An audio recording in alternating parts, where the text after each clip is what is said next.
sonically speaking, the amps and the equipment and the gear did evolve. Okay, it was very interesting. That was another thing that was real magical in this era that we like to call the classic rock in the '60s. How you take a drummer whose name was Jim Marshall, who owned a drum store, realizing that all right, the amp's got to be louder than my drum kit or whatever his desire, and all of a sudden he's working with some people to help make a louder amp.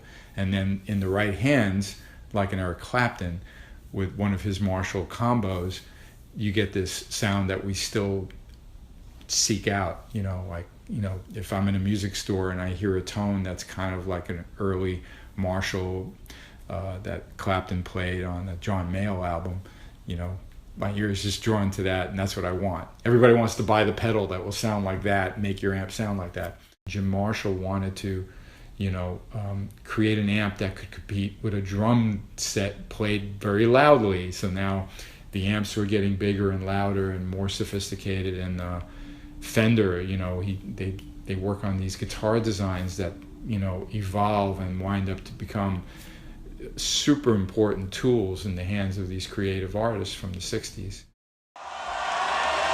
People still believe in the power of rock and roll music. Hey, thanks for watching. My name is Daniel Sarkisian. I'm an independent filmmaker from Toronto.